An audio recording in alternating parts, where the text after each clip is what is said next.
Welcome everyone to the Out and Up podcast, where we share entrepreneurs' coming out stories and their relationship to business. Today, I'm welcomed by JC, who's got a really interesting story from becoming homeless to going viral and everything in between, which I'm really excited to learn more about.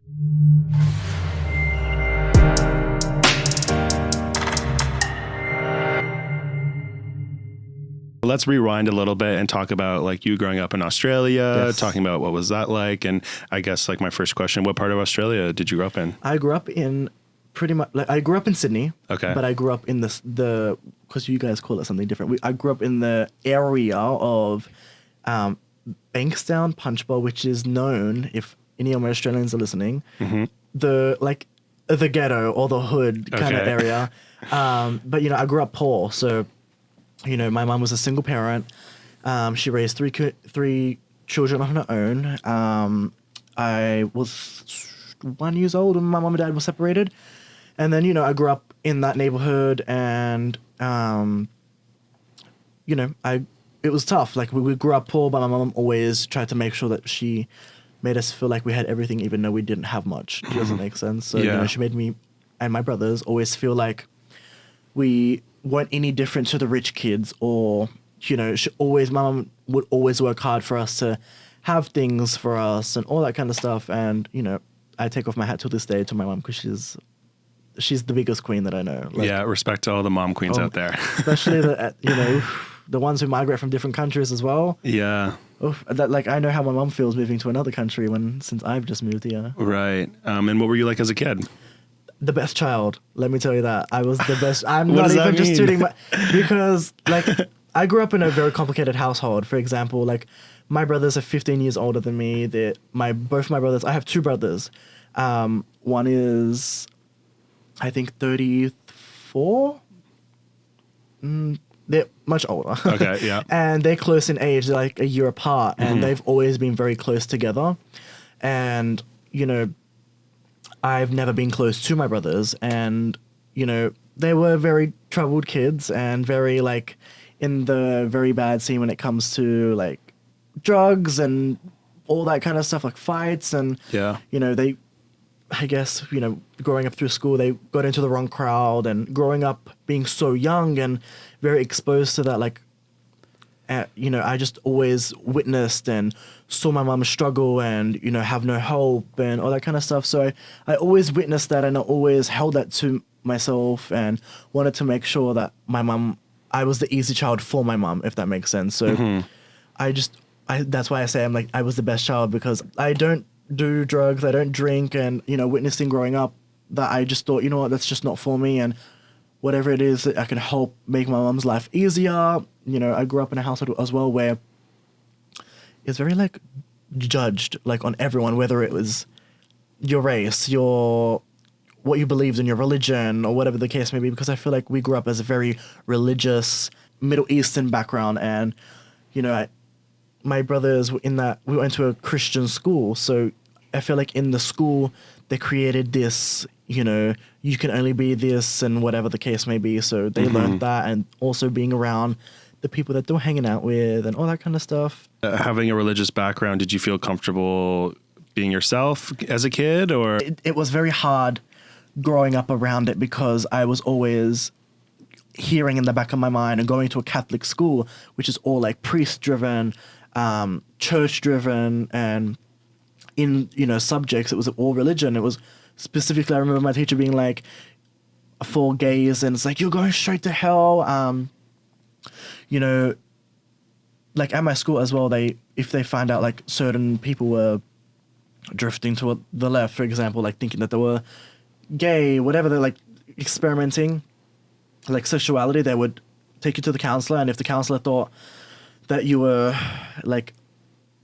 On the spectrum? on the spectrum, they would try to get you to a, what do they call it? Conversion therapy? Yes, Yeah. that was the one. And then everyone would know about it, especially growing up, because my school was very it was just Lebanese people, Okay. and it was something where it was very new to me, because growing up as gay, I always knew I was gay, and having a religious school and a religious background, it was damn, JC, you really kept your mouth shut, because I knew that I was gay when I was in kindergarten. Do you guys say kindergarten? Yeah. Yeah, in kindergarten. And it's funny because it like baffles me now because the person how I knew I had a crush, how I knew I was gay was the person that I had a crush on was, it's such a full circle now. He actually told me 2 weeks ago that he's gay. Wow. It was like, what? So in kindergarten, that's how I knew I had a crush on this guy named Bleep. And I was like always feeling like, oh my God, what the hell? Like, what is this feeling? Yeah.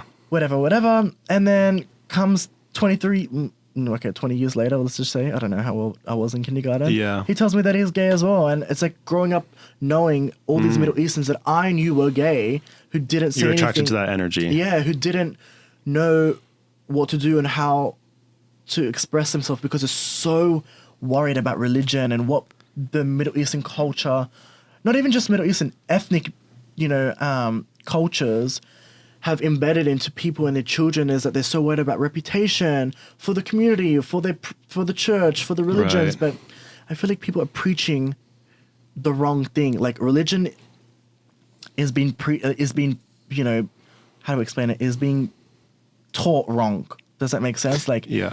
it is not the way it used to be, and growing up, that was very hard for me to accept that I was gay and I was different, and I knew I was going to be successful for being different, for being exactly who I was, Right. Yeah. And how did it feel to hide that as a kid? It was the hardest thing of my life because I'm a very like warm person, and my heart is full. Like whatever I do in life, I always try to remain pure and full of love. So everything that I did in my life, it was like whatever I did was full of heart and in good intention. So,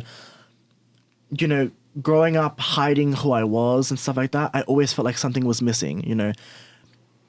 I was always that kid who was people pleasing, and I always did everything to cover up how I felt. And for 21 years, because it was right before my 21st birthday that I came out. Okay. So for 20 years, I was always doing things to hide, to shelter and cover up who I was, because I was trying to hide the fact that, I was hurting inside, no one knew I was hurting. Like everyone was like, this kid is the happiest kid of life. Yeah. And, it was the opposite. Like I was not just hurting inside, but I was hurting inside because I was watching my mom go through a hard upbringing, like raising children who were very intense, you know what I mean? Like who are very, very, she struggled, she's been abused, she's been, and I always wanted to be that light and beam for my mom. So I thought I would shelter myself and my happiness to make sure she's going to be okay, because my mom is my world to me, and I always wanted to make sure she was okay. And I knew if I told my story that it would put more pressure on her and my family, and I just knew that it was going to destroy and make her go into a situation where she's never been through it and I've never been through it. And it was the hardest experience, and it was the hardest time in my life when I knew I was gay and I accepted it, and I knew that the longer I was living it, the harder it was getting. Yeah. And the more pressure and hurt I was doing to myself and to my mom. It was very hard, especially growing up with very Middle Eastern brothers who were in that scene and, tried to like toughen me up by thinking that, physical abuse was, the right way to try to push me, because I was always different growing up, I was always like using my hands, or, I was very loud and expressive, and, if I was doing something, they would try to toughen me up.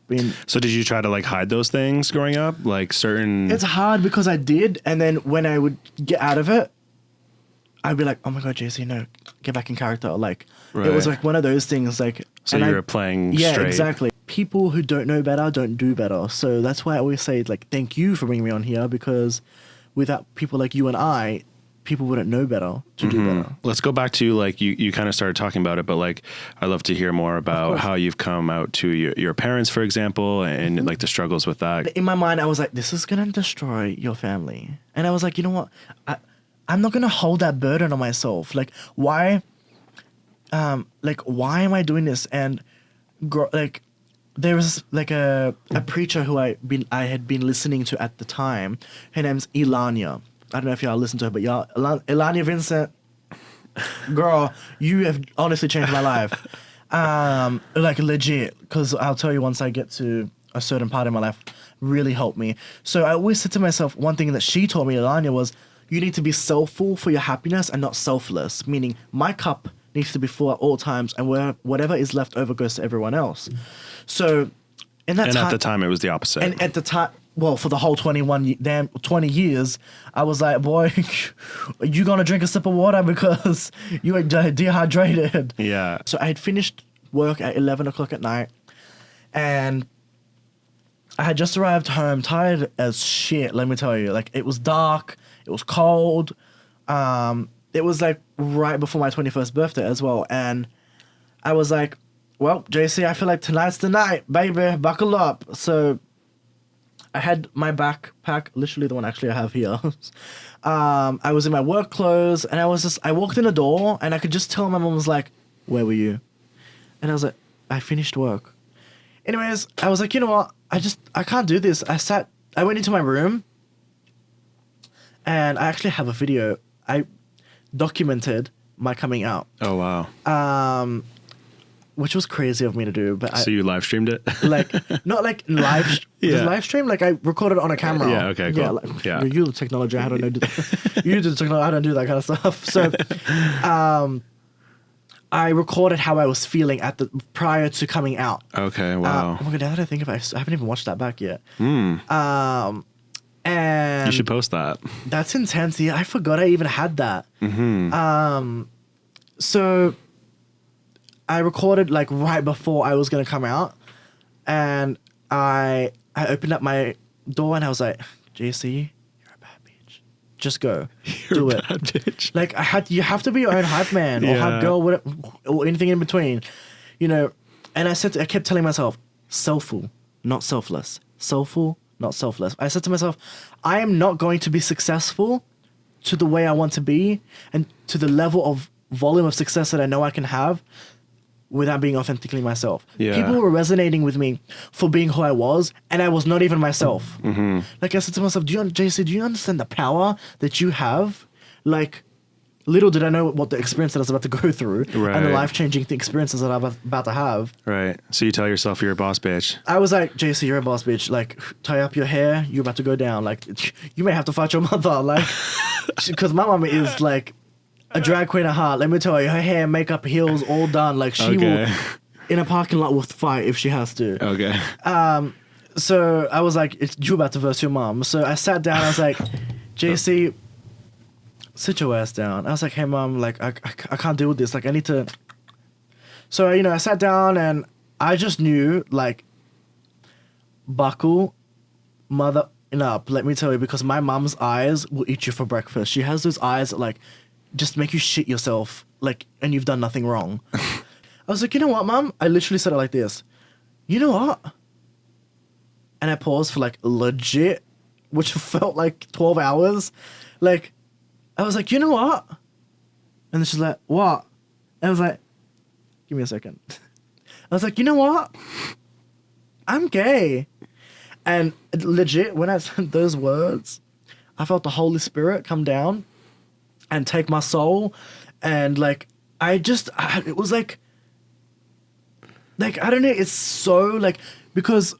Like you felt like the world's weight off your shoulders? Off my shoulders and on my shoulders. Right, yeah, okay. I also forgot to mention, you know, growing up, this was such a big role in my life because growing up, my mom knows this now and whatever the case may be, but it's hard because I feel bad because my mom grew up with all this being input in her, which is completely different now, but she grew up and she always put in my head that like, if I was to ever come out as gay, she would kill herself because she could never handle the pressure about society, you know, her friends, my brothers putting pressure onto my mom because my brothers grew up and put a lot of pressure on my mom.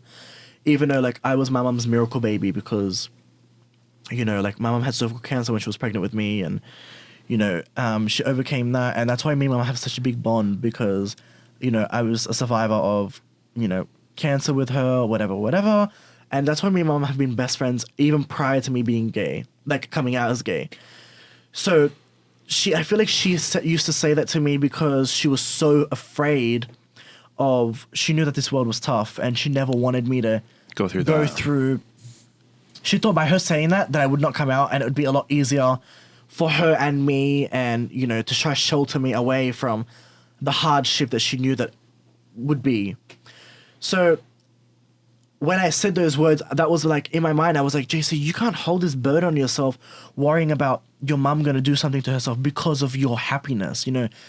That's one thing I was like, That doesn't make sense. Yeah. like I can't, if that's what she's like at the end, they're like, I can't, like, that's not my journey, Like I was saying, Ilania taught me, like,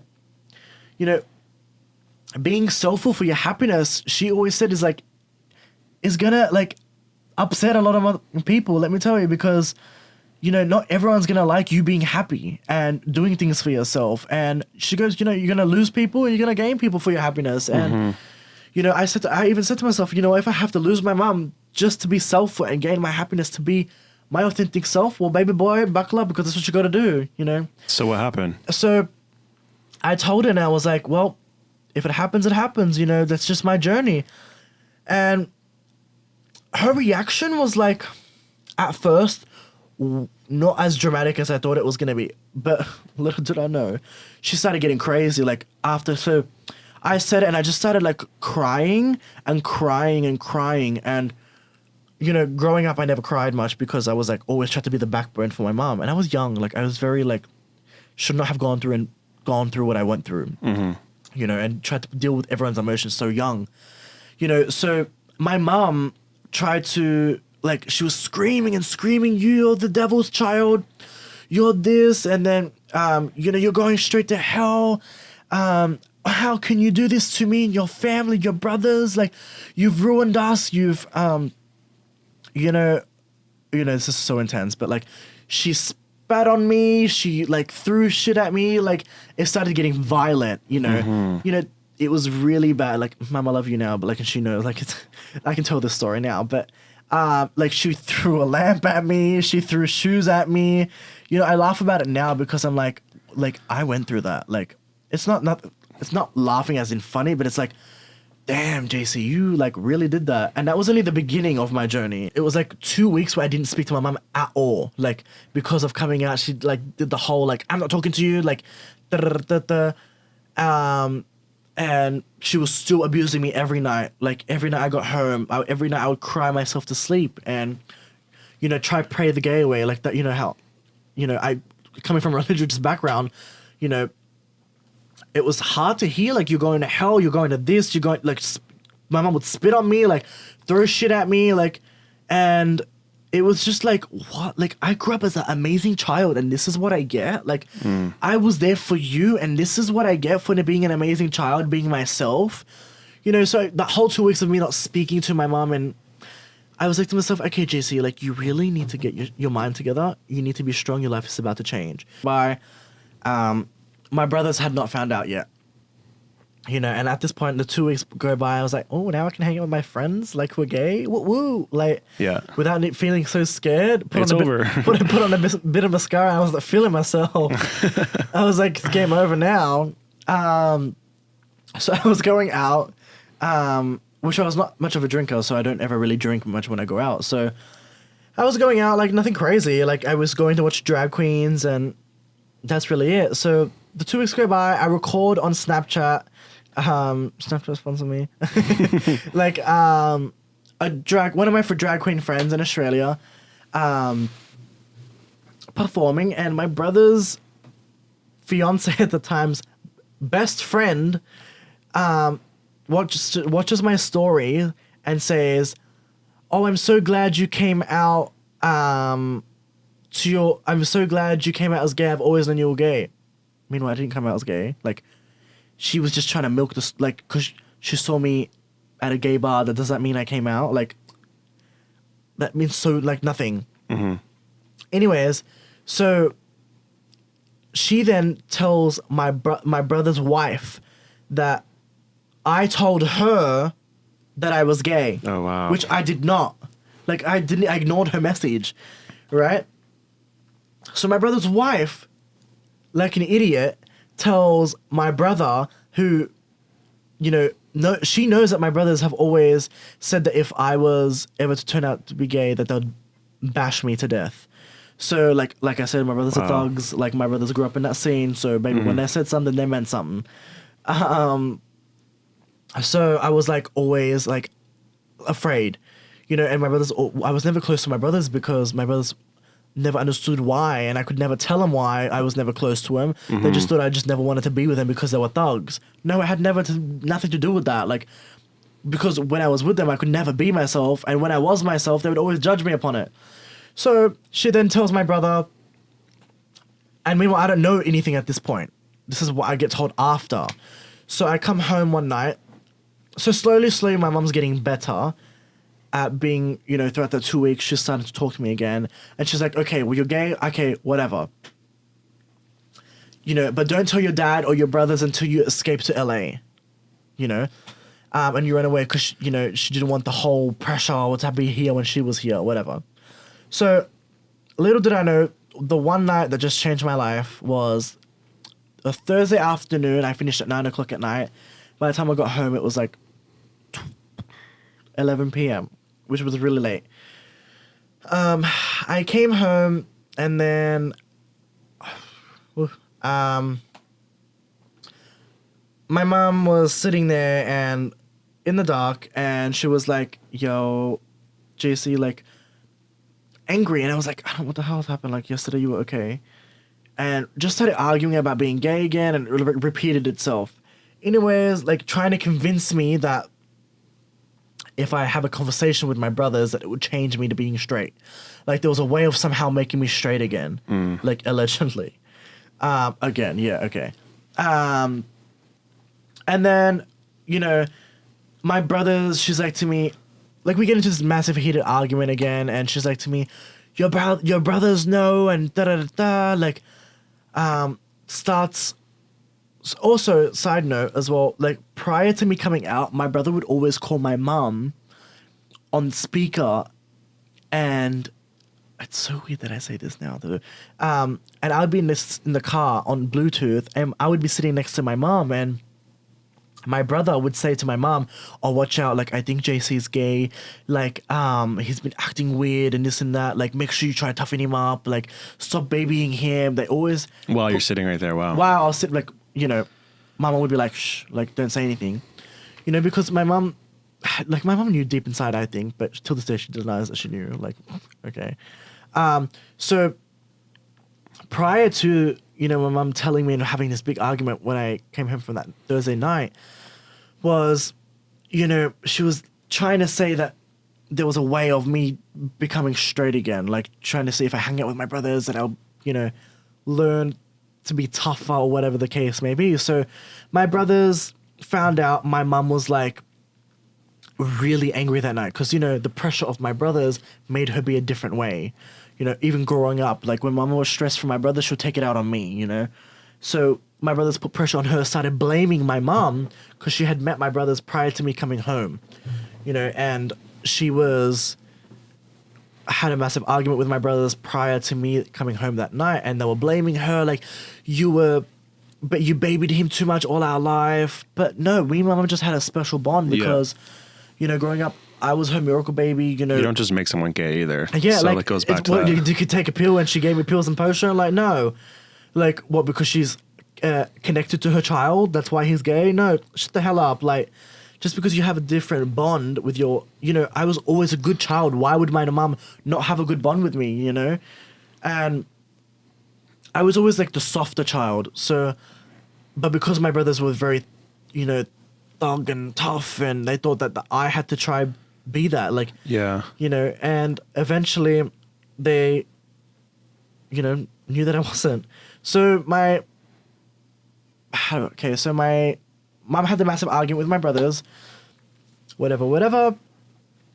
And then she comes home, I come home, we have the massive argument. She's telling me she had the argument with her brothers, and they were putting blame onto her, like, JC's gay now because of you, you've ruined us, da-da-da. So my mom had all this pressure on her, thinking that she's the, what have I done wrong as a mother? Or, you know, thinking that she's the one that turned me gay because, you know, Because of everything She else, used to yeah. baby me allegedly, not baby. So what she- happened after that? So, and then this is where like all hell breaks loose. So, sorry, one second. This is Greek food. I keep coming up. And then we get into the heated argument again. The whole throwing things that happens again. Like, it's the pressure and the, you know, the pressure of my brothers and society just overwhelms my mom. Like, it just, you know, because she doesn't know better. Like, she won't do better. That's the whole like. So like everything I did in life for my mom, I always try to keep her positive through situations of my brothers. I would always try to help them be her backbone. So for my scenario, there was no one there to be her backbone to help her understand the situation because it was my situation. You know what I mean? Anything I said or did was never getting through to her mind. So we got into the argument and the heated argument. Then she was like, "I'm calling your brothers." Da-da-da-da. So in my mind, I'm like, "Oh, Lord Jesus, like my brothers are gonna come. I'm gonna get bashed to death, whatever." So she calls my brothers and everyone and my dad. So I was like, shit. So I had been saving money in a tin for LA because I was like, I'm gonna save cash. So I don't spend my money and all that kind of stuff. So I go home. I have my money in a tin. All money that I have in my tin is actually all the money that I have because every time I'd get paid, I'd put my money into a tin so I wouldn't save it and budget for the week. So I forgot that I have my tin in my room in a cupboard, safe. So as I'm having this massive heated argument, screaming, battling, I was like, oh my God, my brothers are coming. I need to get them out of here. Like, hell's about to break loose. So I grabbed meanwhile, this has all happened as I just walked in the door. Like, I still have my backpack on me from work, my work clothes on me, and that's all I had. And then so I was like, oh my God, my brother's coming. Oh, hell's about to break loose. After I've been like arguing with my mom, been hitting me and all that kind of shit. I then, like, that day was so in Australia, we don't get tipped as hairstylists. It's just not a thing. Tipping is not a thing. That day, I got tipped $50 from a client. I was like, what the hell? Like, I never get tipped. So I was like, okay. Little did I, like, when I ran away, I ran as fast as I could from my house. So as soon as you heard your brothers were coming, yes, you ran away. I had to run away. Like, I was like, I'm not going to make it out alive. So I ran from my house, whatever the case may be, and screaming, like my neighbors were all out. Because my mom was like not quiet. Anyway, so I ran, I was hiding in a tree. I called an Uber, but I was like, oh my God. Do you know when you can call an Uber even though you don't have money in your account? Like, it kind of depends kind of thing. Because I had like, I think it was like $10, but the Uber was like $50. So the Uber actually accepted, but when I got into the Uber, I was like, I don't know why. I don't know if he... so he goes to me, where are you heading to? I was like, the city, which was like 50 minutes from my house. Like, it was very far. I was like, just take me to my friend's house. I need to get out. So I messaged my friend as I was on the way to her house. Thank God. Frankie, I love you. Thank you for housing me. He was like to me, you know what? I can do it cash for you. I was like, oh my God, thank you so much. I was like, I don't know how much cash I go, how much will it be? He goes, $50. And I was like, oh my God, thank you, universe. The universe provided me with $50 cash. And I'm telling you, like, I never get tipped. And I was like, okay, here, perfect, thank you. I gave him that. And that was the last money I ever had. So I go to my friend's house. She houses me for like 2.5 weeks in her studio with her boyfriend, Michael. I love you, Michael. I love a straight man who appreciates gay people. Frankie's like my sister, and she housed me for like 2.5 weeks. She paid for food for me. She was like so amazing. Anyways, and then I was like, oh my God, like I need to get out of her house. Like I can't just sit here. Like the girl can't even sleep with her husband. Like not her husband, her boyfriend for like I'm sleeping on their studio. So and then I was like, well, JC, you were about to uphold a journey of, being homeless. So I had no job, and then so the 2 weeks goes by. I had no job for, I would say, like 8 months. I had no job. I I said to Frankie, I'm leaving. You know, I found a place, which was a lie. I was like, Jason, you need to get the hell But out. during that 8 months where you didn't have a job and you were homeless during that 8 months. So I left Frankie's house for the 2 week. After the 2 weeks, I had told her that I found a place that I found a place that I could rent. But I didn't. So I only did that so I could get out of the house so she could feel like, oh, thank God I'm safe now that I found a place. No, I didn't find a place. I just went. I was sleeping under a subway station, central subway station in Sydney. You know, under the subway station for months on end. And then I was like, JC, like, in a very, very, very, very dark place. And I was like, okay, I need to get myself off the street. I ended up going to the you guys call them hostels? Yeah. Like a shelter, not a shelter, like a hostel, like a backpacker's place. Yeah. I ended up going there and I was like, hey guys, like, I need to get myself off the street. Like, I told him my story, whatever. And I was So like, you just like worked there for free housing? exactly. Yeah. I was like to him, like, can I work for you guys for free if I can just sleep and have shelter, please? Like, I'm really like, you know, I need to get myself off the street. So I worked, they allowed me, I worked there for free and I started to change my mindset, build myself up. I ended up getting my job back. My client never understood why I was like dressing in the same clothes because, you know, I was always fashionable at work. Like I was always bringing environment, like laugh, and I was hair, everything done.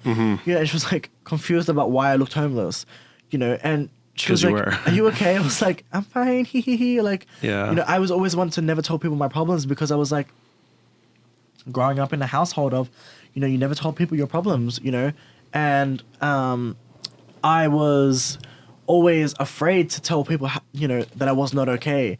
So I was, you know, making sure that no one knew what I was going through. So, but then I ended up telling people at my work, whatever. So she ended up asking people at my work, and you know, the workers told her, I get Ashita, I still have the letter with me. So Ashita, one of my clients, I love you, Ashita, gives me a card, and I'm like, Open the card. It was an amazing card. $500 in it, cash. This is a stranger who I charge money to. Like, I'm telling you, she was not a cheap client. And I have family who's not even there to message me. Like, my dad knew that I was homeless, living in a park. He called me. And all he could say to me was, I'm ashamed. You've ruined our family, this and that. And, like, I have a stranger who's willing to house me. I have strangers who are there for me. I have, like, people who are not my blood there for me. Mm-hmm. I was there for my family through thick and thin. Like, I was the child, let me tell you. Like, the cousin, the friend. I was always there to impact people and however I could. Do you know what I mean? And for a stranger to give me $500 just so I can get clothes and then for her to offer her house to me, like, is like amazing when it shows like all it takes is to be a good human, JC. And for being a good human, this woman is impacted by me. Yeah. So what happens after that? Like, I know like you went through a lot of struggle. That happened. Was that like your next like growing up moment? Then I found a place. I got my job back. I ended up managing a cafe as well. You know, ended up saving, getting myself off my feet. I ended up finding my best friend. We lived in a shared house. We shared a room together. It's 2 single beds in one room in a house of 5 people. Wow. But I was like, baby, you need to get your ass to LA, so you better save that coin. So I was in my journey. I was like telling myself, like I said, I'm worthy. I am this. I am that. My journey to go to LA is not ending. A year goes by now, so I haven't spoken to my mom in a year. I said to myself, you know what, JC, if your mom doesn't know better, she is not going to do better. So her parents didn't know better. They didn't teach her any better. So it is your job to teach your mother who does not know better to do better. So, you know, I was like, you know what? I met my mom up at a cafe near my house. Didn't tell her where my house was. My friend at the time who was working at the cafe was like, yeah, you can come here because I felt scared. Sorry. I was scared that, something was going to happen, whatever. So we met at the cafe at like 7 p.m. from what I can remember. And then we talked and I told her what happened to me. My mum did not know I was homeless. My mum did not know what I was going through for the whole year. She thought I was living in a place. She didn't know I lived in a hostel. She didn't know that I was eating tuna cans and rice cups for months on end just to survive. So breaking this all down to her, like, my mom was a nervous wreck. She broke down, screaming, crying, also because she had a lot of guilt, like me, because she knew I was a good child. Like, she knew I was an amazing child. And my mom hearing all this that had happened to me, it's 2 a.m. This cafe had stayed open for me and my mom because of how dramatic my mom and I were crying and screaming. And like, I'm telling, because my friend is the owner of the cafe, and the cafe closes at 8 p.m. He stayed open until 2 a.m. for me. Wow. This is in the middle of King's Cross, which is like the church street of Australia, for example. And, me and my mum got our shit together again. And, she ended up disowning my brothers, disowning everyone for me. My mum has grandchildren.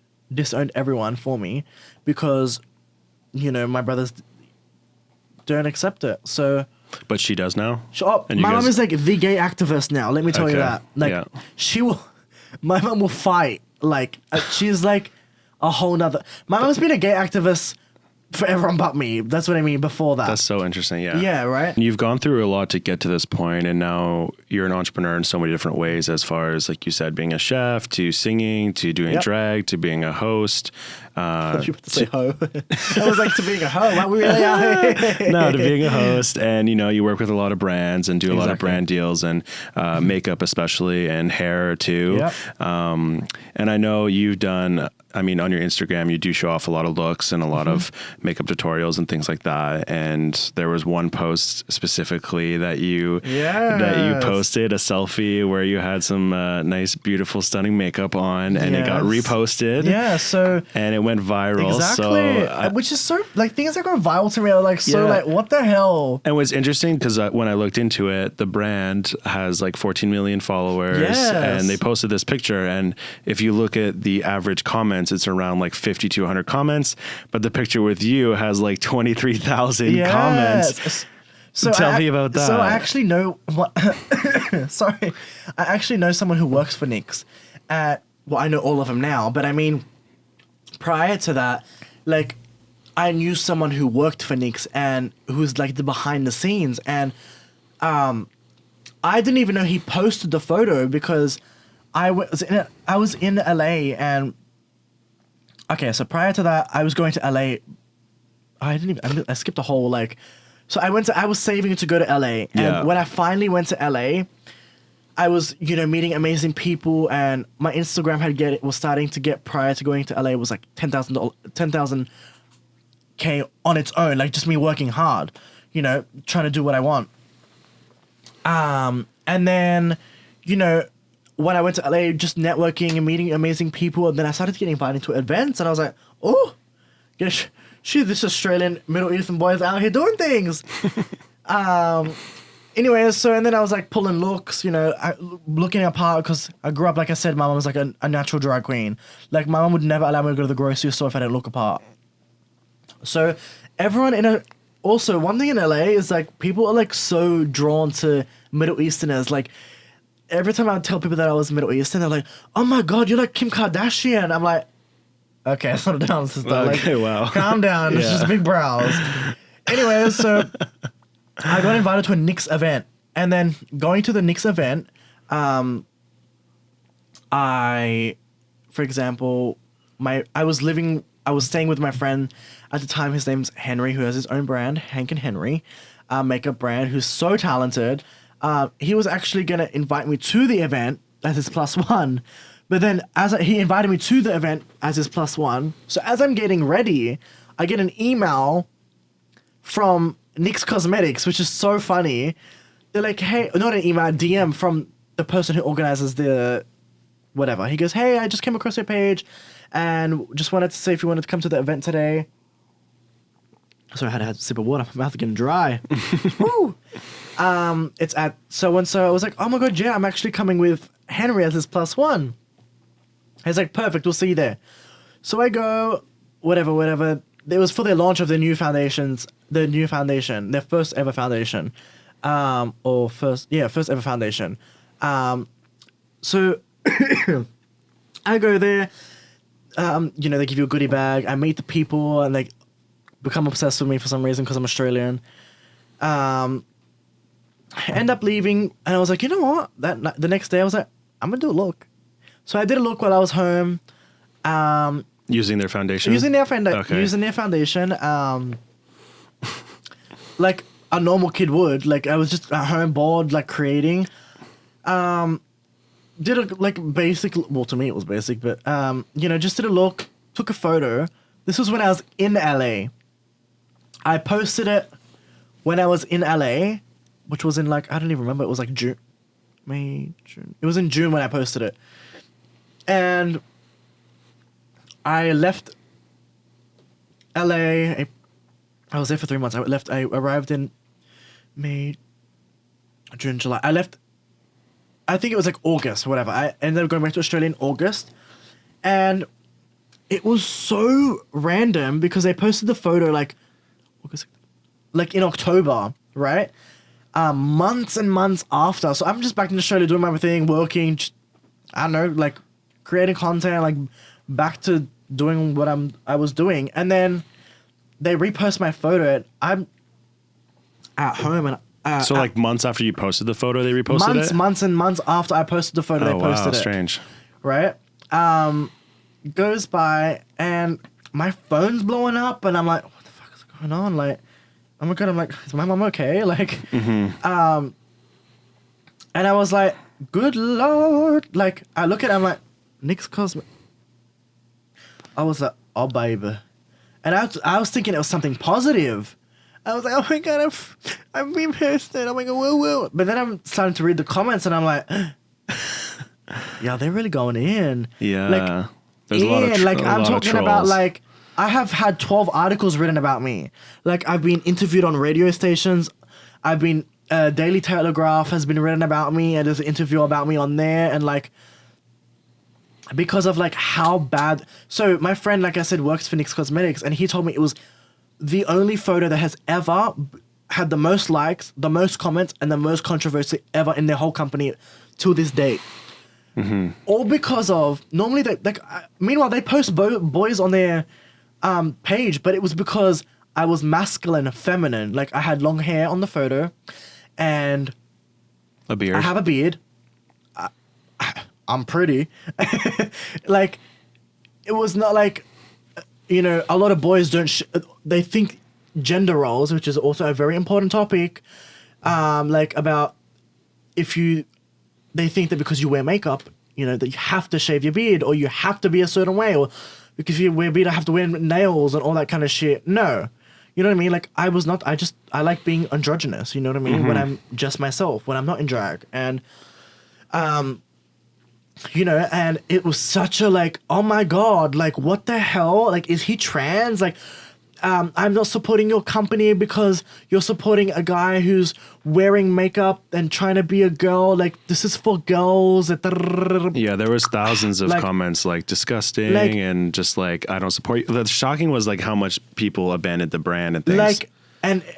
So thank God the brand backed me up because I did love their responses and their clapbacks. Well, we always support part of our company. So unfortunately, I'm so sorry that you don't like our. But this is how we do, Mm-hmm. And my Instagram boomed. Let me tell you, woo, it was on another level. And I had people DMing me thousands of. I had an email from a girl saying about her daughter, who's in the army. So how to explain it? So. Her daughter was in the army and she was gay. And she was saying, being in the army, it's very hard because, you have to put on a specific role, and she was hiding being gay and all that kind of stuff. And she said that she came out to the army and to everyone, whatever, as because when she saw my post on Instagram, she's like masculine, feminine as well. You know, she likes to be. She's not that typical girl who likes to shave her beard.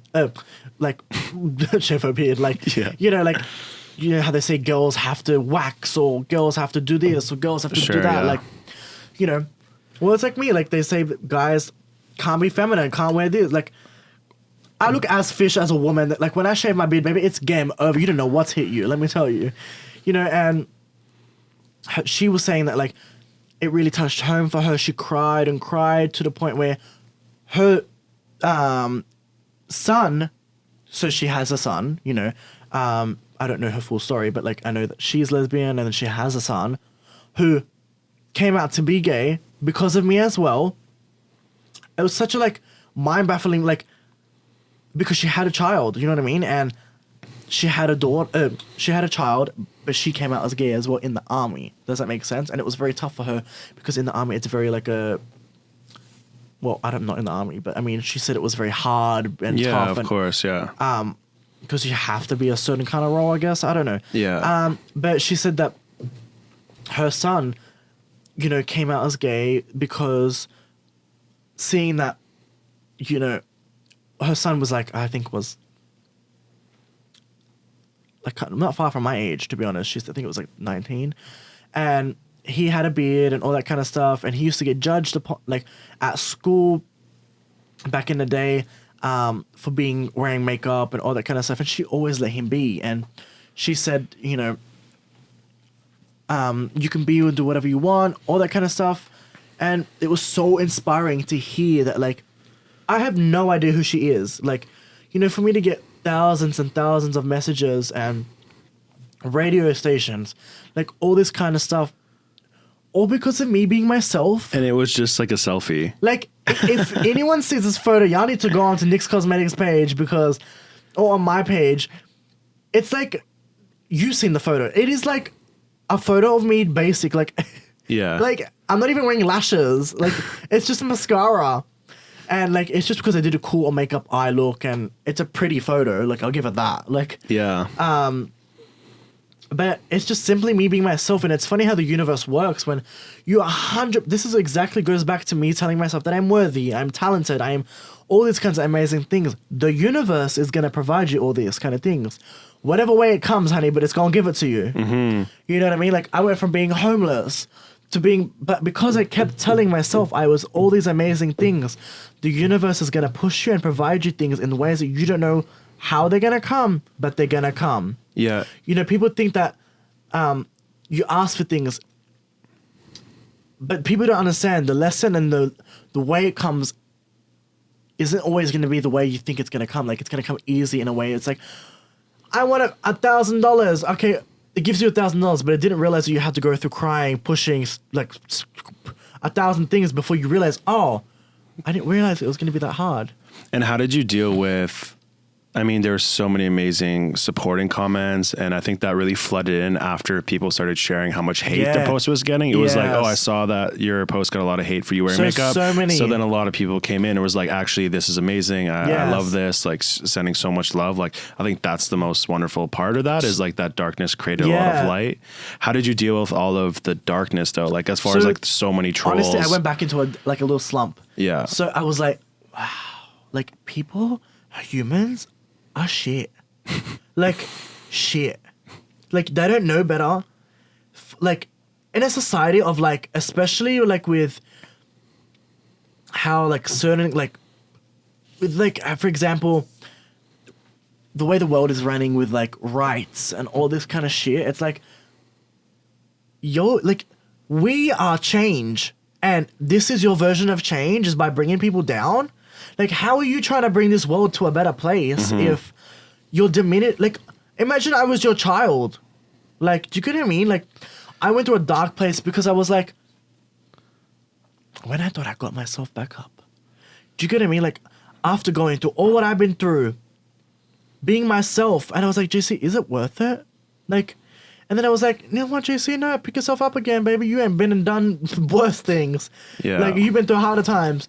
and people are resonating with you. Anyway, so I had a lot of love and support from that as well, because I was like, back to your activism, honey. Let me tell you that, because you have been and done, and you are one Middle Eastern boy that has been going through, like, let me tell you, like, Middle East, they're all hiding. Like, all hiding. Let me tell you, they're all in the fashion industry or acting straight.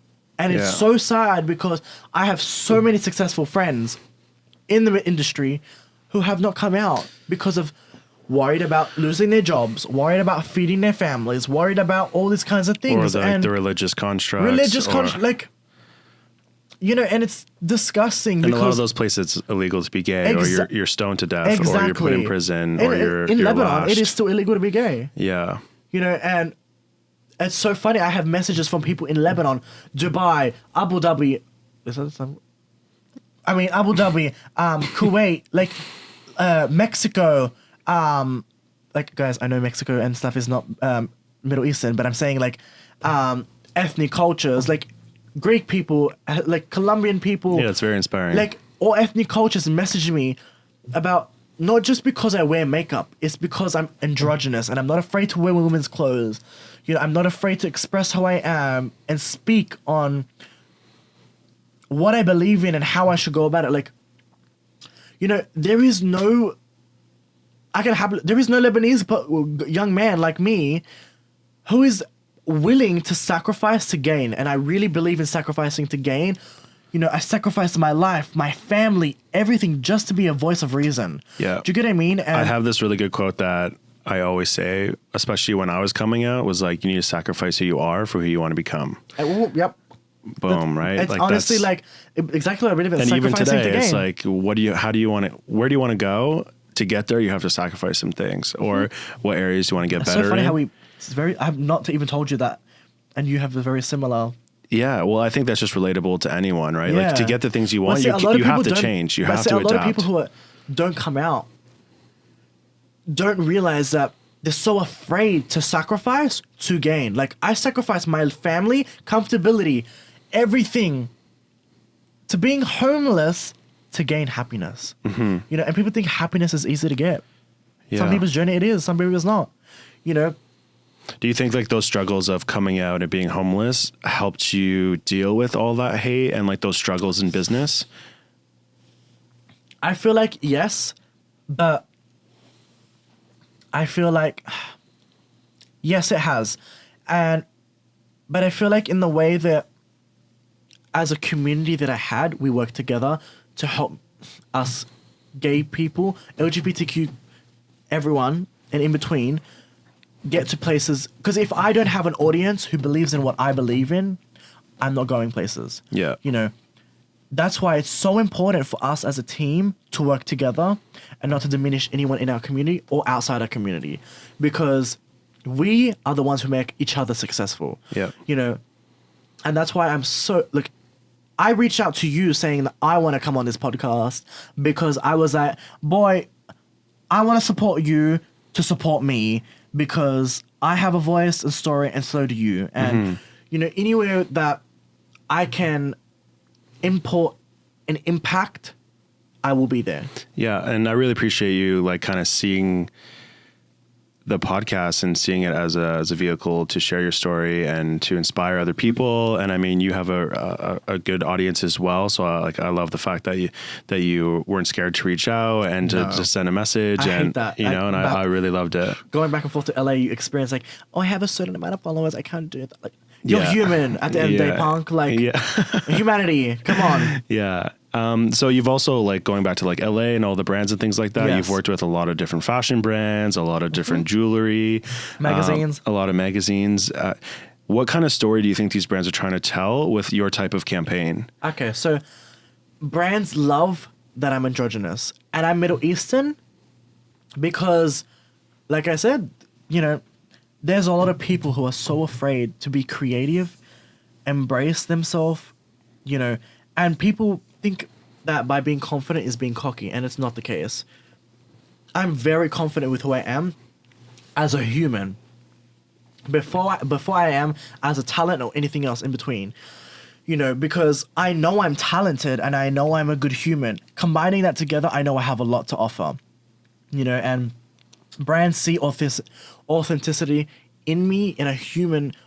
Like, for example, like brands know that I'm talented, but also they know that I have got a story and like pureness about me, that I just want to spread love in the way I want and in how I want to do it. Does that make sense? Like, and they're also challenging a lot of different narratives as far as like jewelry being like male or female. It's more of just like gender neutral. And I think you really represent that and tell that story. I've actually got one that's coming out soon, but I can't really show, like I can show you the photos behind the scenes, but it's waiting for magazines to pick it up. Hopefully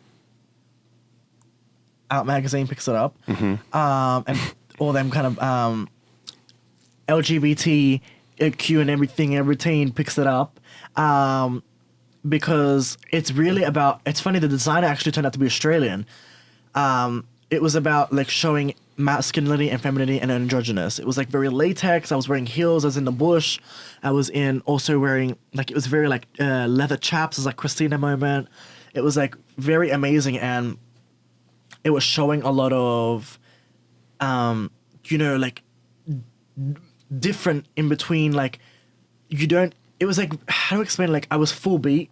I was like, I looked very, very pretty. I'm not gonna lie. Like I looked stunning, but also like I had like a full beard, like my hair was freshly styled, and it was like 6 outfit changes, and it was like different scene. It was very like, it had like a lot of story behind it, and it was very story driven, and it was so amazing to see finished and captivated at the end of the day, because bringing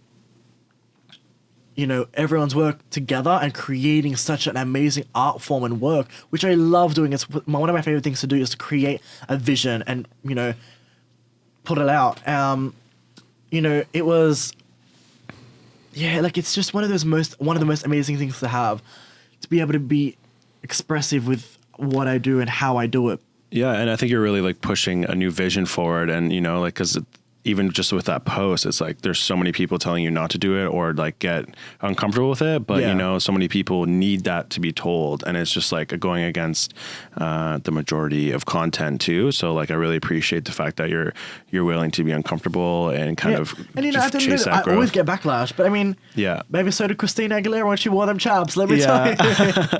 So we're coming up to the end of the podcast here, but I'd love to learn, what areas of business have you grown the most in? I would never dim and dull my talent, my beliefs, and anything like that for an opportunity that I don't believe in, like, or that doesn't believe in what I believe in. Does that make sense? Like, it has to be aligned. Yeah, it has to be aligned, and I believe in authenticity when it comes to, I could tell that you're an amazing human just by communicating with you. I wouldn't be here if I didn't think you were. Does that make sense? Yeah. Like, and I know people's intentions, and I believe in intentions in life. And my most important thing is that I will only work with people who have good intentions, because, baby, I'll eat you for breakfast. Let me tell you that. Like, I'm one to like be an amazing human, but don't test me. Like, I will tie up my hair very quickly. You know what I mean? Like, you know who my mother is now by the story. So like, also like, I find that. But where have you grown the most in business? I was gonna say, like, a lot of people I find who don't grow in business is that they just go along with what they think you should do. Is that I never did what I think you should do. Is I grew the most when I started to be like, JC, you don't have to do that to be successful. You don't have to do this to fit in. You don't have to do all these kinds of things so someone can notice you. Because when I didn't do any of that, people noticed me. I was getting deals. I was getting opportunity. I was getting, all because of me being myself and doing what I that's why you stand out, and that's why you like, you're like, why is that person successful? Why is that person getting it's because they're being in the 100% themselves, and I always like, why this, why that? But it's literally because I've been myself, and I was always so afraid, and I've grown to not be afraid of experimenting, doing what I love, and never fearing. Somebody needs to see themselves in somebody else, right? Exactly. And if you didn't have that, you're feeling a void, and I think that's going to like inspire the next wave of amazing people. I'm sick of just people DMing me in my messages. Like, I want people to not just be in my DMs. I want people to be vocal. I want people to know that like it is okay to speak up, you know, like it is okay for you to get on that Instagram if you need to voice your opinion, post what you want. Like you are worthy. You can get yourself out of any situation. Out and up. In Jesus' name we pray. Hallelujah. Can the church say amen? Oh, I love that. So the last question I wanted to ask was just like, what has been your biggest accomplishment? Just because you've done so much, you've dabbled in so many different spaces and industries. Yes. In your mind, what's been the most like iconic moment for you in your career? In my career, I would say being able to know. I feel like to me, success is like a continuous thing. But I feel like being able to know that people overseas know who I am and what I offer. And people knowing that I'm able to go back and forth to countries and being able to have opportunity to be able to reach out to people and know that I have opportunity where I go, wherever I want. You know, I'm in Toronto right now. I was homeless 2.5 years ago. I worked my ass off, you know, to being now living overseas, being able to make decisions of me going back to Australia or, you know, doing things like that. And for my career, you know, it's always an ongoing, you know, proud moment for me because like I'm never going to stop. And, you know, I love working with magazines. I love, you know, working with brands. And one of the most amazing things is that for me is when I work with brands, it's getting my mom to be proud, you know. It's hard. Like mine's a very diverse answer because to me, I'm successful in everything that I do. Yeah, it's all of it. Okay. Yeah, that's an answer. Sense? Like, yeah, I like that. Because to me, I feel like there's no such, I don't believe in expectations. Expectations lead to failure. And I feel like anything that you do in life, if you have an expectation, you're always going to fail. Right. Because, you know, I believe in everything in life happens for a reason and it's always a learning process. So whatever I'm doing to me is successful. Like Cool. everything. Cool. Okay. And you mentioned a lot of like your story and being authentic on Instagram and stuff. What's your Instagram for people listening? Okay, my long ass name. And I need to try to get this trade. I want to try to get my last name out my Instagram because it's so long. Jacques-Claude Seda. I'll spell it out for y'all Canadians and whoever's listening. JACQUESCLAUDE Sader SADER. Now, if Instagram wants to verify me on Jacques-Claude, just Jacques-Claude, please hit me up. Isn't that a French name? Yes. Well, the Middle Eastern people, the Lebanese people, their second language is French. Okay, that makes sense. Yeah. Right. Francophone country. Exactly. Okay, cool. Bilingual. So wrapping up here, I love to finish with the fill in the blank type of questions here. So I'm going to shoot you some quick questions and you're just going to fill in the blank. The best thing about Toronto is? Diversity. Oh, love that. If I could tell someone who is looking... And acceptance. Okay, final answer? Yeah, okay. I'm sorry, guys. Sorry for the children out there. If you could tell someone struggling with coming out something to help them out, what would you tell them? I live for this. I would say you're loved and you're not alone.